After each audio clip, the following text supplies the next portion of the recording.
Hola a todos, gracias por acompañarnos una vez más en este espacio que nos permite entregar información de los hechos más destacados de la Universidad Nacional de Colombia. La situación que vive la humanidad actualmente con la pandemia ha hecho que miles de personas tengamos que modificar nuestra cotidianidad. Han sido cambios abruptos que han hecho que esas actividades que estábamos acostumbrados a desarrollar de manera presencial hoy en día estén inminentemente marcadas por la virtualidad. El proceso de transformación y mejoramiento digital de entidades públicas y privadas se aceleró y ese proceso que debió haber sido un proceso, una evolución planificada, pues terminó siendo un proceso desarrollado en muchos de los casos de forma urgente. Precisamente para hablar de este tema nos acompaña el profesor Óscar Duarte. Él es director nacional de innovación de la Universidad Nacional, que nos va a explicar cómo se vivió ese proceso en la Universidad Nacional. Bienvenido, profe. Gracias, Laura. Muchas gracias también a Unimedios por la preparación de este espacio. Profesor, yo quisiera empezar este diálogo invitándolo a que nos cuente cómo la universidad vivió este proceso, desde la declaración del aislamiento preventivo por parte del gobierno nacional, cómo la universidad se preparó para esto y cuáles fueron esas principales medidas. A mí me gusta contestar esa pregunta recordando primero que la universidad somos todos, no únicamente su cuerpo directivo que pueda tomar decisiones. Y esto lo digo porque la preparación de la universidad fue a muchísimos niveles. Nosotros tuvimos un poco, digamos, la ventaja de ver qué estaba pasando en el mundo con cierta anticipación y algunas personas y algunas oficinas de la universidad o parte de su grupo directivo alcanzó a prepararse en algo y otros no. Entonces, la respuesta fue muy variada, a tiempos muy variados. Por ejemplo, desde la Dirección de Innovación Académica pudimos ver con una semana de anticipación más o menos que se venía el cierre de los campus y previmos la necesidad de ayudarle a los profesores a entender cuáles eran las herramientas virtuales que pueda tener a su disposición, en particular el manejo de videoconferencias y el manejo de plataforma Moodle. Pero lo mismo hicieron otras dependencias, por ejemplo, el grupo GITEI y la Facultad de Ingeniería tomaron también la misma dirección. Pero por otro lado, entonces otras instancias de la universidad abordaron fue otra dificultad muy sentida que tenía que ver con la conectividad y las condiciones de vida de las personas. Fue en general, me parece a mí, visto en retrospectiva, un ejercicio muy interesante de un trabajo de inteligencia colectiva, en donde cada quien desde su perspectiva y desde sus posibilidades intentó enfrentar la nueva situación. Por supuesto que hubo también algunos tipos de resistencia en su momento, ¿verdad? Pero muy, muy interesante la reacción también de toda la comunidad académica en cuanto a profesores y estudiantes que buscaron nuevas formas de seguir avanzando en lo que nos interesa más, que son los aprendizajes de los estudiantes. ¿Cuáles son esas principales acciones y retos que la universidad tuvo que afrontar para estar a la altura de ese reto tan enorme que enfrentamos? Por una parte, el cambio pedagógico, la adaptación pedagógica, fue necesario impulsarla, ¿verdad? Los mensajes desde el tipo pedagógico, no únicamente cómo se usa una herramienta, sino qué debo pensar en cuanto a los aprendizajes de las personas para poder trabajar desde un nuevo escenario, qué puedo aprovechar más que qué obstáculos encuentro. Eso como un filón muy grande de trabajo en el que estuvieron involucradas las direcciones académicas, la Dirección de Innovación Académica, las vicedecanaturas académicas, los departamentos, promoviendo esas reflexiones de urgencia por parte de los profesores. Pero por otro lado, hubo también todo un esfuerzo institucional para dar soporte logístico y económico a las nuevas necesidades. Logístico desde el punto de vista de las plataformas que la universidad brinda, pero también desde la otra punta de esa comunicación que es lo que necesita el estudiante, el profesor, para poder hacer ese desarrollo. Profesor, ¿qué tan preparada estaba la universidad para asumir este reto? Poco, realmente. Nosotros teníamos experiencia en trabajos de educación virtual, pero esto es docencia remota. Es docencia remota de emergencia. Entonces, los profesores realmente teníamos una experiencia muy grande, por supuesto, en docencia presencial. Algunos, bastantes, tenían experiencia en trabajo remoto, en trabajo virtual también, pero la situación de emergencia fue nueva para todos.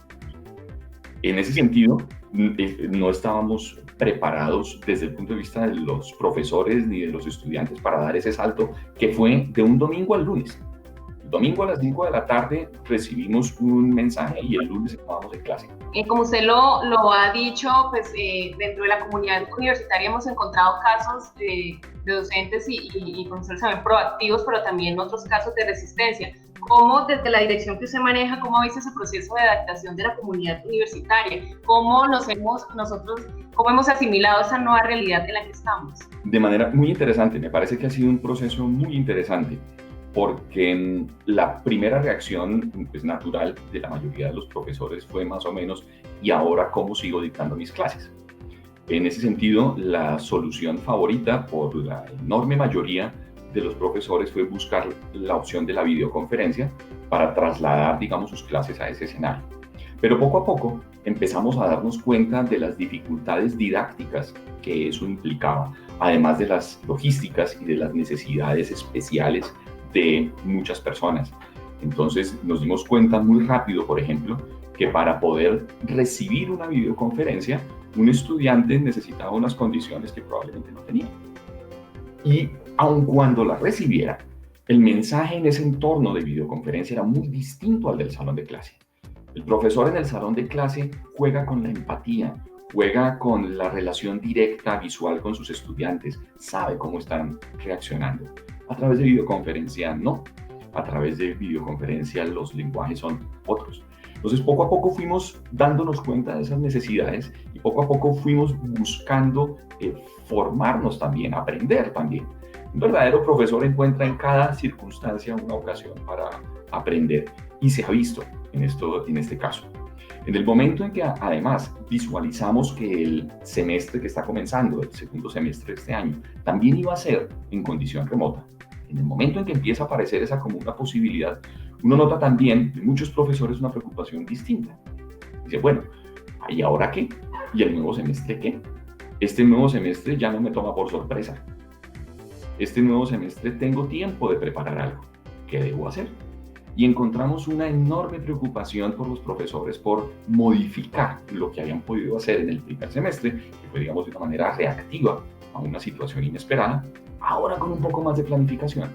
¿Qué elementos de la educación virtual vale la pena incorporar ahora en este nuevo escenario? Y en esa reflexión también está quedando en los profesores qué elementos de la educación virtual valdrá la pena mantener mucho más allá cuando volvamos también a la docencia presencial.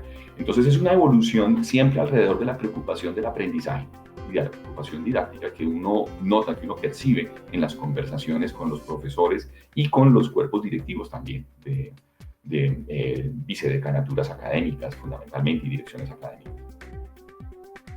Precisamente, profe, yo le quería preguntar, hoy en día, después de lo que vivimos el semestre anterior, nuestra comunidad universitaria, estudiantes y profesores, ¿están preparados para esta educación y esos retos que vamos a enfrentar en este segundo semestre? Esa respuesta, digamos que no puede ser absoluta, porque hay unos obstáculos logísticos que hacen que hay ciertos aprendizajes definitivamente no se puedan realizar a través de Internet. El cultivo, agronomía, vamos a mejorar un cultivo, eso no se hace en línea. Entonces hay ciertas circunstancias donde definitivamente no podremos avanzar por ahí y el reto está en seleccionar exactamente en cuáles vale la pena avanzar y en otras poner una pausa mientras podemos volver a dar las condiciones adecuadas. Hay retos tecnológicos también enormes, por ejemplo, para el Conservatorio de Música, para arte. Hay unas dificultades también muy grandes en donde uno no puede decir alegremente que ya sabemos cómo se hace y ahora vamos a hacerlo este semestre.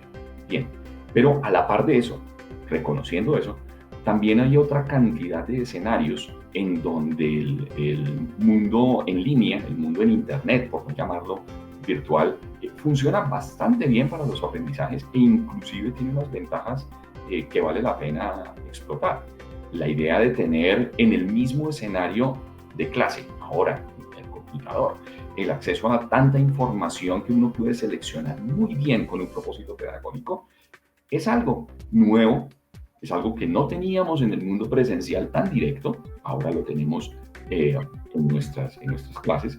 O, por ejemplo, la posibilidad real de trabajar simultáneamente desde distintos lugares de la geografía nacional y generar diálogos entre estudiantes, por ejemplo, que estén en Arauca, Putumayo, Bogotá, etcétera.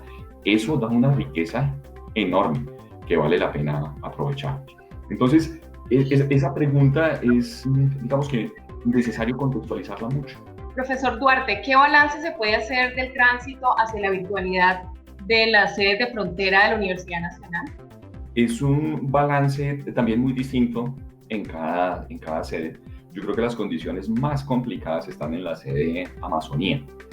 Cuando uno da una mirada a la situación de los estudiantes en la sede Amazonía, casi que puede identificar unos 3 grupos de estudiantes. La sede Amazonía, hay que recordar, recoge aspirantes por el programa PEAMA, digámoslo así, de la región amazónica, pero que la región amazónica tampoco es que sea homogénea, ni mucho menos. Por ejemplo, hay estudiantes que en el momento en que se declara la cuarentena regresan a su casa en Putumayo, y en Putumayo el internet no es tan malo, porque allá ha llegado a la cabecera municipal la fibra óptica. Hay otros estudiantes que se quedan en Leticia porque su casa es Leticia. Ellos sí que tienen muy malas condiciones de conectividad. La fibra óptica no ha llegado a Leticia. Allá la comunicación por internet es vía satelital, y una comunicación vía satelital que se ve afectada por condiciones atmosféricas. Y siempre está nublado en Leticia. Entonces, tiene unas condiciones de conectividad, aun cuando está en la capital de Amazonas, muy malas. También hay otros estudiantes de la región amazónica que regresaron a sus comunidades en el Amazonas, donde la conexión es un deseo, no es una realidad, y con ellos perdimos el contacto. Entonces, la circunstancia es muy difícil. De hecho, en los cursos que lograron avanzar en esa sede, el mecanismo de comunicación fundamental fue el teléfono, vía WhatsApp. Hay que olvidar allí videoconferencias, olvidar la transmisión de grandes videos, no, una comunicación vía WhatsApp. Entonces, ¿cómo adelantar un curso cuando el medio de comunicación es WhatsApp? Es un reto gigantesco para el profesor. El profesor tiene que mantener una comunicación directa, pero uno a uno, seleccionar muy bien el material que comparte con ellos, las evaluaciones, cómo se hacen, trabajos en equipo. Son dificultades muy grandes, en particular en esa sede. Pero lo interesante, lo más interesante de todo, es que eso ha generado también una reacción de solidaridad gigantesca dentro de los mismos compañeros, dentro de los mismos estudiantes. Y es ese el gran soporte para poder llevar esa educación, esa formación en condiciones tan complicadas. Profesor, es claro que este segundo semestre también se va a desarrollar de manera virtual. Por eso yo le quería preguntar con qué herramientas cuenta la universidad para que las actividades se desarrollen de la mejor manera. Bueno, realmente uno puede como clasificarlo en 2 grupos grandes: las herramientas que están asociadas a la suite de Google y las herramientas que están asociadas al mundo Moodle. Entonces, desde el punto de vista de las herramientas asociadas a Google, pues arrancando por el correo electrónico, por supuesto, pero ahí están las herramientas de Google Classroom, de Drive, el servicio de videoconferencia de Meet. Ese mundo es bastante eficiente para la comunicación. Esa es como su gran fortaleza. De otro lado, está el gestor de cursos, Moodle, cuya fortaleza es justamente tener en un ambiente integrado la gestión de cursos. Entonces, allí se pueden compartir fácilmente los materiales, se pueden diseñar actividades, se puede hacer seguimiento al avance de los estudiantes de forma muy ordenada y muy organizada. Son como los 2 escenarios. Profesor, precisamente una de las herramientas con las que cuenta la universidad en este momento es Coursera. ¿En qué consiste este convenio y cuál es la finalidad que tiene la universidad con él? Coursera es una plataforma internacional que lo que hace es poner a disposición del público cursos preparados por instituciones. De eso se trata Coursera. Tiene un alcance internacional bastante grande y ellos desde más o menos marzo o abril lanzaron una iniciativa hacia todas las instituciones educativas para brindar acceso, licencias de acceso a sus cursos. Realmente una persona puede tener un curso en Coursera, crea su cuenta y toma sus cursos sin necesidad de pagar, pero si quiere certificarse, tiene que pagar. Ese proyecto de Coursera, los que ellos lanzaron como iniciativa de apoyo a las instituciones, fue más o menos así. Universidad, ¿está en problemas? Hablemos. Le ofrezco unas licencias para que sus estudiantes puedan tomar los cursos de la plataforma y certificarse sin necesidad de pagar. Nos dieron un número de licencias que se coparon rapidísimo porque tuvo una acogida muy interesante por parte de la comunidad académica y lo ampliaron. En principio, el convenio iba hasta el 30 de septiembre. Los cursos tenían que terminarse el 30 de septiembre. Es muy probable que se amplíe hasta el 31 de diciembre. Estamos pendientes de eso. Pero eso es solo la mitad de la historia de la relación con Coursera. La otra mitad surge en medio de esta situación. Empezamos a conversar con ellos para poder ser proveedores de cursos a la plataforma Coursera. Y ya somos proveedores de cursos para la plataforma Coursera. Ya tenemos el convenio firmado. De hecho, ya hay el primer curso, es un curso muy exitoso, ofertado por la Facultad de Enfermería. Es un curso para profesionales de la enfermería que quieran mejorar sus habilidades en atención de unidades de cuidado intensivo, específicamente para pacientes COVID. Las profes de enfermería montaron el curso muy rápidamente, es un curso muy exitoso de una, además, actualidad enorme. Profesor, ¿cuál es la finalidad del portal de clases remotas que la universidad ha dispuesto para la comunidad universitaria? El portal de clases remotas fue una iniciativa del grupo de investigación GITEI y la Facultad de Ingeniería justo en el momento en que estaba comenzando la cuarentena. Entonces ellos visualizaron la necesidad de ayudar a los profesores fundamentalmente a dar ese salto y también a los estudiantes.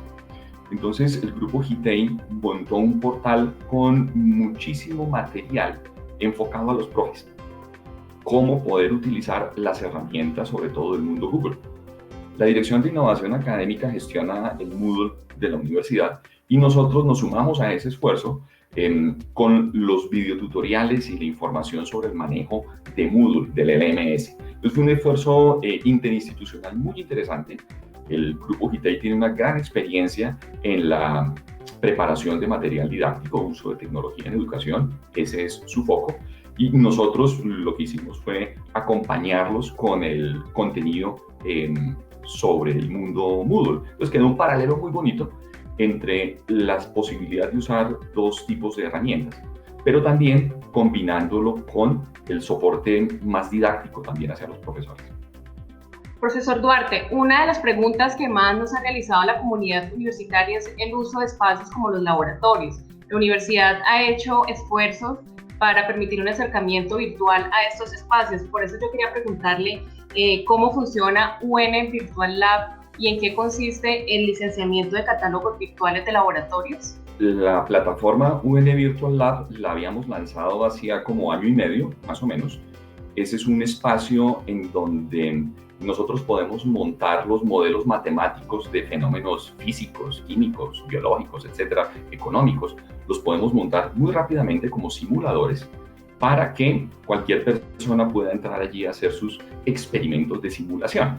Esa es la plataforma. Tenemos allí una colección de laboratorios que tienen temas de electricidad, de biología, de química, de economía, algunos, pero sobre todo estamos atentos a las necesidades de la comunidad. Si necesitan un laboratorio virtual, un simulador de ese estilo, lo podemos desarrollar muy rápidamente por el tipo de tecnología que estamos utilizando ahí en esa plataforma. Pero ese tipo de simulador es distinto a otro tipo de laboratorios que se encuentran, que intentan representar gráficamente el ambiente de un laboratorio. UN Virtual Lab no se preocupa por eso. UN Virtual Lab lo que quiere es correr muy rápido un modelo matemático para tener resultados pronto y así poder hacer muchos experimentos sobre ese modelo. El otro estilo de laboratorios, cómo mostrar el ambiente 3D de un laboratorio, es otro desarrollo diferente. Entonces buscamos dentro del mercado internacional qué oferta podíamos encontrar para llevarlo a la comunidad, y lo que encontramos que más nos gustó fue un catálogo de una empresa con sede en Pereira, Cloud Labs. Buscamos a nivel internacional y lo que más nos gustó fue esto, hecho en Pereira.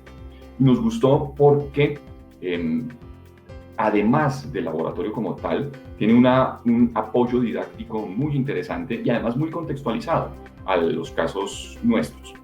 Entonces, con ellos iniciamos una negociación y ahora pues contratamos unas licencias que se están ofertando ya desde este semestre. De todas maneras, estos laboratorios virtuales deben entenderse sobre todo como complementos a los aprendizajes que se puedan tener. Profesor, precisamente sobre lo que nos deja esta experiencia, yo quería preguntarle, ¿ustedes han pensado, la universidad se ha pensado que una vez volvamos a las clases presenciales, hayan ciertos componentes virtuales dentro de los programas académicos y si de pensarlo en cuáles sería más apropiado realizar ese tipo de experiencias? Yo creo que eso es algo que ni siquiera va a salir de una iniciativa, llamémosla así, institucional, sino más bien dentro de la autonomía, la libertad de cátedra de cada profesor. Cada quien está detectando qué ventajas y qué desventajas tiene en este momento y qué cosas vale la pena mantener y cuáles no. Pero, sin ir más lejos, son cosas que se venían haciendo desde antes por algunos profesores. Entonces, yo conozco casos de profesores que habían encontrado ciertos aprendizajes que valía la pena más desarrollarlos en un ambiente virtual y lo incorporaban desde antes dentro de sus clases. No creo que corresponda a una iniciativa, digamos, general de la universidad, sino más bien a la iniciativa de los profesores en cada caso en particular. Profesor, y finalmente quería preguntarle o pedirle que le envíe un mensaje a las personas que consideran que la educación virtual es de menor calidad que la educación presencial. Bueno, lo que pasa es que la calidad no la hace el medio de comunicación, sino que la hacen las personas. Entonces depende cómo se pueda asumir ese tema de aprendizaje.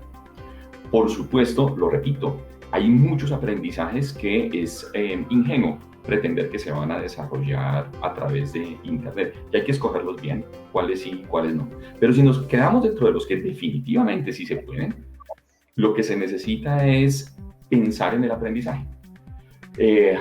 La educación presencial no asegura la buena calidad. La educación virtual tampoco la niega. Depende de las relaciones que se establezcan entre los siguientes elementos: el conocimiento, el rol del profesor, el rol del docente, el contexto, la evaluación que se haga. Esas 5 cosas determinan la experiencia de aprendizaje. Y si uno la diseña adecuadamente, puede tener unas formaciones, educación de altísima calidad. Si lo ignora, así sea en el salón de clase, va a tener educación de mala calidad.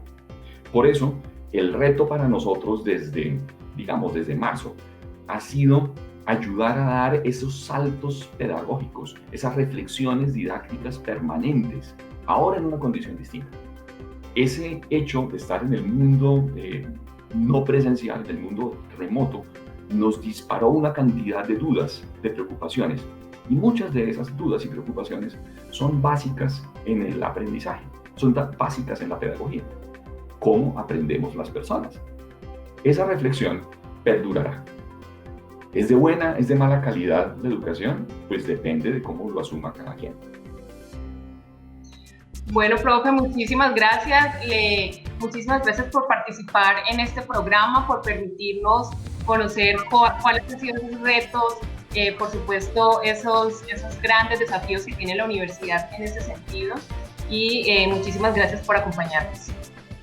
A ustedes por la invitación. Muchas gracias. A ustedes también muchas gracias por acompañarnos. Nos esperamos en otra oportunidad para estar al día con todo lo que sucede en la Universidad Nacional de Colombia.